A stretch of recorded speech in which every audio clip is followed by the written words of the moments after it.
ഛത്തീസ്ഗഡിലെ ബിജാപൂരിൽ 2 ഗ്രാമീണരെ മാവോയിസ്റ്റുകൾ വധിച്ചു. പോലീസിന് വിവരം നൽകുന്നവർ എന്നാരോപിച്ചാണ് ഗ്രാമീണരെ മാവോയിസ്റ്റുകൾ കൊലപ്പെടുത്തിയത്. കേന്ദ്ര ആഭ്യന്തരമന്ത്രി അമിത്ഷാ ഛത്തീസ്ഗഡിലെ എത്താനിരിക്കെയാണ് ആക്രമണം. വിവരങ്ങളുമായി ശരത് ലാൽ ചേരുകയാണ്. ശരത്, വിശദാംശങ്ങൾ. കേന്ദ്ര ആഭ്യന്തരമന്ത്രി അമിത്ഷാ ഇന്ന് ഉച്ചയോടുകൂടി റായ്പൂർ എത്തുമെന്ന സമയത്താണ് ഇന്ന് രാവിലെ തന്നെ ഇത്തരമൊരു വാർത്ത പുറത്തു വരുന്നത്.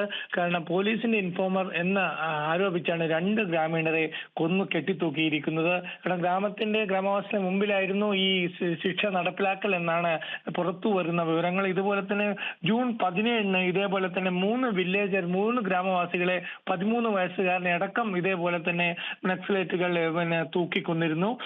അത് ബിജപ്പൂർ ഡിസ്ട്രിക്റ്റിൽ തന്നെയായിരുന്നു ഈ തൂക്കിക്കൊല്ലലും. അതായത് പോലീസിന് സുരക്ഷാ സേനയ്ക്ക് വിവരങ്ങൾ നൽകുന്നു എന്ന് ആരോപിച്ചാണ് ഇത്തരമൊരു പരസ്യമായ വിചാരണ നടത്തിയിട്ട് ഇവരെ തൂക്കിക്കൊല്ലുന്ന ഒരു നടപടി മാവോയിസ്റ്റുകൾ നടത്തുന്നത്. ഈ തവണയും ഇത് തന്നെയാണ് ഇന്ന് രാവിലെയും സംഭവിച്ചിരിക്കുന്നത്. ഏതായാലും അമിത്ഷാ ഇന്ന് 4:30 കൂടിയിട്ട് റാഞ്ചിയിൽ എത്തുന്നുണ്ട്. 2 ദിവസത്തെ സന്ദർശനത്തിനാണ് ഛത്തീസ്ഗഡ് 2 ദിവസത്തെ സന്ദർശനത്തിനാണ് കേന്ദ്ര ആഭ്യന്തരമന്ത്രി എത്തുന്നത്. ഈ സമയത്ത് മാവോയിസ്റ്റുകൾ ഇത്തരത്തിലുള്ള ഒരു നീക്കം നടത്തുന്നത് ഗ്രാമീണവാസികളെ ഭയപ്പെടുത്താനാണെന്നാണ് പോലീസ് പറയുന്നത്. ഏതായാലും ഈ പ്രദേശത്തേക്ക് പോലീസ് സംഘം തിരിച്ചിട്ടുണ്ട് എന്നാണ് നമുക്ക് ഇപ്പോൾ ലഭിക്കുന്ന വിവരം. രുജീഷ്.